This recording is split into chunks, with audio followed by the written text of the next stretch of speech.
Noble Public School admissions are open.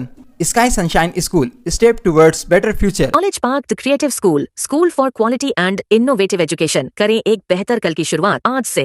Plastic मुक्त ಜನಜಾಗೃತಿ ಪಾದಯಾತ್ರೆಯಲ್ಲಿ ಭಾಗಿಯಾಗಿರುವಂತ ಎಲ್ಲ ಅಭಿಮಾನಿಗಳೇ, ಸದ್ಭಕ್ತರೇ ಹಾಗೂ ಈ ಒಂದು ಕಾರ್ಯಕ್ರಮದಲ್ಲಿ ಭಾಗಿಯಾಗಿರುವಂತ ಎಲ್ಲ ನನ್ನ ನವತರಣ ಬಾಂಧವರೇ, ಎಲ್ಲ ಸಂಘಟನೆಯ ಅಧ್ಯಕ್ಷರುಗಳೇ, ವಿಶೇಷವಾಗಿ ಒಂದು ಕಾರ್ಯಕ್ರಮದಲ್ಲಿ ಭಾಗಿಯಾಗಿರುವಂತ ಎಲ್ಲ ಸಂಘ ಸಂಸ್ಥೆಯ ಎಲ್ಲ ಮುಖಂಡರುಗಳೇ, ಬಹುಶಃ ಇದು ಒಂದು ಅದ್ಭುತವಾಗಿರುವಂತಹ ಕಾರ್ಯಕ್ರಮ.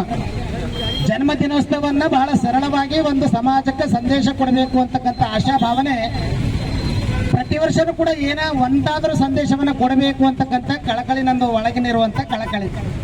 ಹೀಗಾಗಿ ಆ ಕಳಕಳಿಯನ್ನು ಇಟ್ಟುಕೊಂಡು ನಾನು ಮುಖ್ಯ ಮಾರ್ಗವಾಗಿ ಬರುವಂತಹ ಸಂದರ್ಭದಲ್ಲಿ ನಮಗೆ ಒಂದು ಶಕ್ತಿಯನ್ನು ತುಂಬಿರುವಂತವ್ರು ಇವರೆಲ್ಲರೂ ಕೂಡ ಗುರುಗಳು ಒಂದು ಮುಖ್ಯ ರಸ್ತೆ ಮಾರ್ಗವಾಗಿ ಹೊಂಟಾರ ಅಂದಾಗ ಅವರಿಗೆ ಸ್ಫೂರ್ತಿಯನ್ನು ಸಿಗಬೇಕು, ಅವರಿಗೆ ಹೆಜ್ಜೆಗಳಿಗೆ ಹೆಜ್ಜೆಗಳನ್ನು ಹಾಕಬೇಕು, ಕೈಗಳಿಗೆ ಕೈ ಜೋಡಿಸಬೇಕು ಅಂತಕ್ಕಂಥ ಭಾವದಿಂದ ಎಲ್ಲವನ್ನ ಮರೆತು ಸಮಾಜಕ್ಕೆ ಸಂದೇಶ ಕೊಡ್ತಾ ಇದ್ದಾರೆ. ಆ ಸಂದೇಶಕ್ಕೆ ನಾವು ಕೂಡ ಭಾಗಿಯಾಗಬೇಕು ಅಂತಕ್ಕಂಥ ಭಾವದಿಂದ ಈ ಒಂದು ಕಾರ್ಯಕ್ರಮ ಎಲ್ಲರೂ ಕೂಡ ಭಾಗಿಯಾಗಿದ್ದಾರೆ.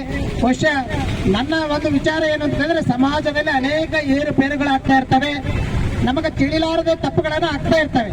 ಹೀಗಾಗಿ ಒಬ್ಬ ಸ್ವಾಮೀಜಿಗಳಾದಂತವರು ಮಠದಲ್ಲಿ ಕುತ್ಕೊಂಡು ಪೂಜೆಯನ್ನ ಅನುಷ್ಠಾನವನ್ನ ಮಾಡೋದರ ಜೊತೆಗೇನೆ ಒಂದು ಸಮಾಜದಲ್ಲಿ ಆ ಏರುಪೇರುಗಳಾಗಿರುವಂತಹ ಸಂದರ್ಭದಲ್ಲಿ ಕೋರೆಗಳನ್ನ ತಿದ್ದುವಂತ ಕೆಲಸವನ್ನು ಒಬ್ಬ ಮಠಾಧೀಶರು ಮಾಡಬೇಕು ಅಂತಕ್ಕಂಥ ಭಾವದಿಂದ ಹಾನಗಲ್ಲ ಕುಮಾರಸ್ವಾಮಿಗಳು ಒಂದು ಮಾತನ್ನು ಹೇಳ್ತಿದ್ರು, ಸಮಾಜ ಸಮಾಜ ಸಮಾಜ ಅಂತ. ಹಾಗೆ ಸಮಾಜಕ್ಕೆ ಒಂದು ಸಂದೇಶವನ್ನು ಕೊಡಬೇಕು ಅಂತಕ್ಕಂಥ ಭಾವದಿಂದ ನನ್ನ ಜನ್ಮ ದಿನೋತ್ಸವದ ಅಂಗವಾಗಿ ಒಂದು ವರ್ಷ ಪ್ಲಾಸ್ಟಿಕ್ ಮುಕ್ತ ಜೀವನ ಅಂತ ನಾನು ಈ ವರ್ಷ ಹಮ್ಮಿಕೊಂಡಿದ್ದೇನೆ.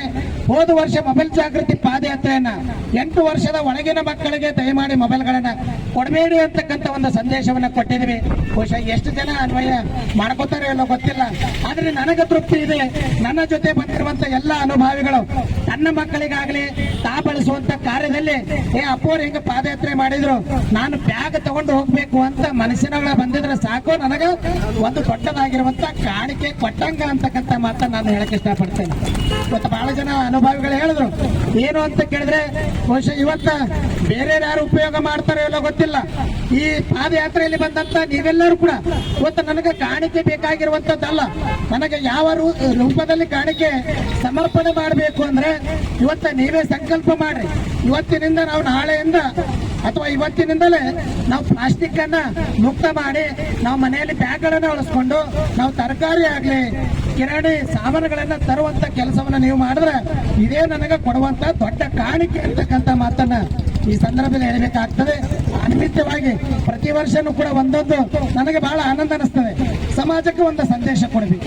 ಮಠದಲ್ಲಿ ಪೂಜೆ ಮಾಡೋದ್ರು ಸ್ವಾಮಿಗಳ ಕರ್ತವ್ಯ ಅಲ್ಲ, ಪೂಜೆದರ ಜೊತೆಗೇನೆ ಸಮಾಜದಲ್ಲಿ ಒಂದು ಸಂದೇಶವನ್ನ ಇಟ್ಕೊಂಡು ನನ್ನ ಹುಟ್ಟುಹಬ್ಬವನ್ನ ಪ್ರತಿ ವರ್ಷ ಮಾಡಿಕೊಳ್ಳುವಂತ ಕಾರ್ಯವನ್ನ ನಾನು ಮಾಡ್ತಾ ಇದ್ದೇನೆ. ಇದಕ್ಕೆಲ್ಲ ತಮ್ಮೆಲ್ಲರ ಸಹಕಾರ, ತಮ್ಮೆಲ್ಲರ ಮಾರ್ಗದರ್ಶನ, ಜೊತೆಗೆ ನಮ್ಮೆಲ್ಲ ಹಿರಿಯರ ಕಾರ್ಯಕ್ರಮಕ್ಕೆ ಕೈ ಜೋಡಿಸಿ ಬಹುಶಃ ಇಷ್ಟೆಲ್ಲ ಸಂಖ್ಯೆಯಲ್ಲಿ ನಾವೆಲ್ಲ ಬಂದಿದ್ದೇವೆ.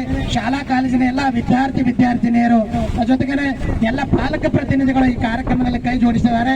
ನನಗೆ ಒಂದೇ ಒಂದು ವಿನಂತಿ ಏನಂದ್ರೆ, 8 ವರ್ಷದ ಒಳಗಿನ ಮಕ್ಕಳಿಗೆ ದಯಮಾಡಿ ಮೊಬೈಲ್ಗಳನ್ನು ಕೊಡಿಸಬೇಡಿ. ಮತ್ತೆ ನೀವು ನಿಮ್ಮ ಜೀವನದಲ್ಲಿ ಒಂದಿಷ್ಟು ಪ್ಲಾಸ್ಟಿಕ್ ಅನ್ನ ನಿಷೇಧವನ್ನಗೊಳಿಸಿ ನೀವು ಬ್ಯಾಗ್ಗಳನ್ನ ಉಪಯೋಗ ಮಾಡ್ರಿ. ಅದೇ ನನ್ನ ಜನ್ಮ ದಿನೋತ್ಸವಕ್ಕೆ ಕೊಟ್ಟಿರುವಂತ ಒಂದು ಕಾಣಿಕೆ ಅಂತಕ್ಕಂಥ ಮಾತನ್ನು ಈ ಸಂದರ್ಭ ಹೇಳಿ